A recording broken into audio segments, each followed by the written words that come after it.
Hi everyone, welcome to Prithvi talks. నేను మీ Prithvi Chand Perikala.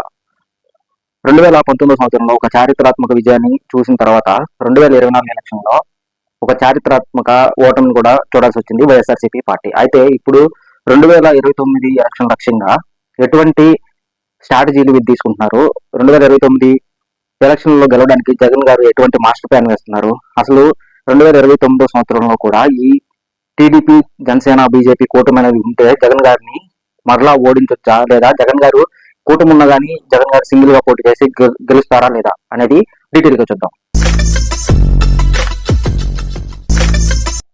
YSRCP party పెట్టిన తర్వాత 2014 ఎలక్షన్ కానివ్వండి, 2019 సంవత్సరంలో ఎలక్షన్ కానివ్వండి, 2024 సంవత్సరం ఎలక్షన్ కానివ్వండి, వాళ్ళు ప్రత్యర్థులు పొత్తు పెట్టుకుని పోటీలోకి వస్తున్నా కానీ ఎటువంటి పొలిటికల్ పార్టీతో పొత్తు పెట్టుకోకుండా సింగిల్ గా పోటీ చేసి 2014లో ఓడిపోయారు.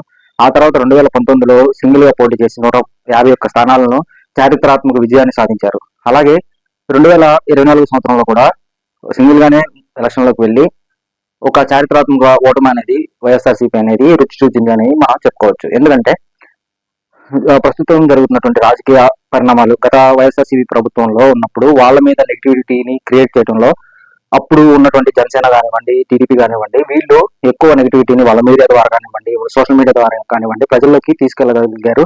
అప్పుడు అదే కాకుండా జగన్ గారు ఆయన చేసినటువంటి మంచి పనులు కూడా ఆయన పబ్లిసిటీ చేసుకోలేకపోయారు అనేది రాజకీయ వర్గాలు చెప్తూ ఉన్నాయి. అయితే ఇప్పుడు ఈ 2029 ఎలక్షన్లను టార్గెట్ చేసుకుని జగన్ గారు ఎటువంటి వ్యూహాలు చేస్తున్నారు, ఎటువంటి స్ట్రాటజీలు చేస్తున్నారు అని కనుక మనం గమనించుకుంటే, ముఖ్యంగా 2019 ఎలక్షన్ అప్పుడు ఈ వీళ్ళు వైసీపీకి సానుభూతి పరమైన ఓట్లు అనేవి చాలా వరకు తీసివేశారు. సో ఇప్పుడు 2029 ఎలక్షన్ కూడా అలా తీసివేసే ప్రమాదం ఉందని చెప్పేసి అది ముందుగానే పసిగట్టి అలా ఓట్లను పోనీకోకుండా చూసుకోవాలని చెప్పేసి దీనికోసం ఒక ప్రత్యేకమైనటువంటి ఒక కమిటీని వేసి దానికి వీళ్ళు అప్రమత్తంగా ఉండాలని చెప్పేసి రీసెంట్ గా ఈ సజ్జల గారు వాళ్ళకి దీని మీద ట్రైనింగ్ అనేది కూడా ఇచ్చి ఒక ప్రత్యేకమైన టీమ్ ని దీనికోసం స్పెషల్ గా అలోకేట్ చేసి దీని మీద వర్క్ చేసే విధంగా చేశారు. ఇది ఖచ్చితంగా వైసీపీ సానుభూతి ఓట్లు పోకుండా ఉంచి ఓట్ పర్సంటేజ్ అనేది పెంచడానికి చాలా ఉపయోగపడుతుందని రాజకీయ వర్గాలు చెప్తూ ఉన్నాయి. అలాగే ఇంకో విషయం మనం గమనించుకుంటే, వైఎస్ఆర్సీపీకి ఇప్పటికే నియోజకవర్గ స్థాయిలో కానివ్వండి, జిల్లా స్థాయిలో కానివ్వండి కమిటీలు అనేవి ఉన్నాయి. ఈ కమిటీలు ఎప్పటికప్పుడు ప్రజల్ని మోటివేట్ చేయడానికి యాక్టివ్ గా పనిచేస్తూ ఉంటాయి. అయితే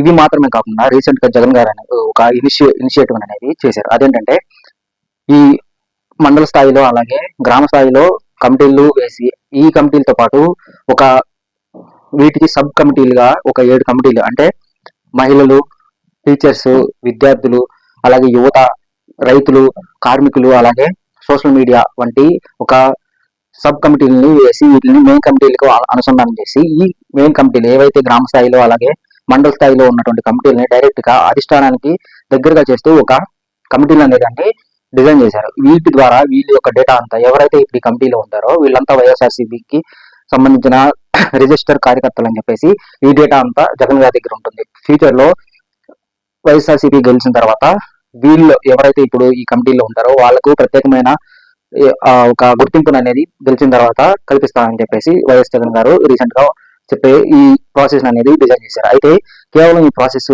ఇలా ఒక గుర్తింపు తీసుకురావడమే కాకుండా వైఎస్ఆర్సీపీ తరఫున ఏదైనా గట్టి పిలుపు ఇచ్చినప్పుడు రూట్ లెవెల్లో ఒక పెద్ద సౌండ్ అనేది వినిపించడానికి ఇది చాలా ఉపయోగపడుతుంది. అయితే ఈ కమిటీల ద్వారా ప్రతి నియోజకవర్గంలో 12,000 వైఎస్ఆర్సీపీ కార్యకర్తలు అనేవాళ్ళు రూట్ లెవెల్లో ప్రజల్ని మోటివేట్ చేయడానికి చాలా కృషి చేస్తారు. దీనివల్ల వైఎస్ఆర్సీపీ మైలేజ్ పెరుగుతుందని జగన్ గారి యొక్క స్ట్రాటజీ అనేది ఇందులో ఉందని పొలిటికల్ సర్కిల్లో చెప్పుకుంటూ ఉన్నారు. అంటే నియోజకవర్గానికి 12,000 మంది అంటే ఒక నియోజకవర్గంలోనే 12,000 మంది అంటే టోటల్ 175 నియోజకవర్గాల్లో దాదాపు 18 లక్షల వైఎస్ఆర్సీపీ కార్యకర్తలు అనే వాళ్ళు గ్రౌండ్ లెవెల్లో రూట్ లెవెల్లో ఉండి ప్రతి కార్యక్రమాన్ని బలోపేతం చేసే విధంగా ఈ యొక్క వ్యవస్థను అనేది జగన్ గారు డిజైన్ చేశారు. అయితే ఈ వ్యవస్థ ద్వారా 2029 ఎలక్షన్లో ఖచ్చితంగా పార్టీకి మంచి జరిగి మరలా అధికారంలోకి వచ్చి వీళ్ళందరికీ మంచి చేయాలి అని ఈ జగన్ గారు ఈ స్ట్రాటజీని రేస్ చేశారు. అలాగే ఈ గతంలో 2019 నుంచి 2024 వరకు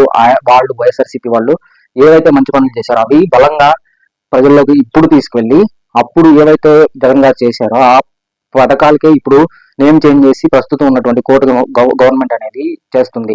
అయితే ఇప్పుడు అప్పుడు వాళ్ళు అపోజ్ చేసి ఇప్పుడు వీళ్ళు ఎందుకు దాన్ని సపోర్ట్ చేస్తున్నారు, అదే ఎందుకు కొనసాగిస్తున్నారు. ఫర్ ఎగ్జాంపుల్ వైఎస్ఆర్సీపీ వాళ్ళు వైజాగ్ ని ఫైనాన్షియల్ క్యాపిటల్ గా చేయాలని చెప్పేసి అప్పుడు ప్రతిపాదించారు. అయితే వాళ్ళు అది వ్యతిరేకించి ఇప్పుడు అమరావతిని వదిలేసి కూటమి వాళ్ళు ఈ వైజాగ్ లోని ప్రతి ఒక్క పరిశ్రమలు తీసుకొస్తున్నారు. ఇటువంటి అనేకమైన ఈ ఏవైతే సిచ్యువేషన్స్ క్రియేట్ అవుతున్నాయో అవన్నిటిని ప్రజలకు అదంతా వైఎస్ఆర్సీపీ వల్లే జరిగిందని చెప్పేసి ప్రజలకు ఈ కమిటీ ద్వారా బలంగా తీసుకెళ్లి ఈ కూటమి గవర్నమెంట్ చేస్తున్నటువంటి అరాచకాలను లేకపోతే సూపర్ 6 ని సరిగ్గా అమలు చేయకపోలేకపోతున్నారని చెప్పేసి జరుగుతున్నటువంటి ఈ విమర్శలను ప్రజలకు బలంగా తీసుకువెళ్లి వైఎస్ఆర్సీపీకి మైలేజ్ చేకూర్చాలని జగన్ గారు ఈ యొక్క స్ట్రాటజీని డిజైన్ చేశారు. సో ఈ ఎంటర్ సినారీలో ఈ స్ట్రాటజీస్ అనేవి 2029లో వైఎస్ఆర్సీపీ గెలవడానికి ఉపయోగపడతాయా లేవా అనేది మీరు కామెంట్ చేయండి. Thanks for watching.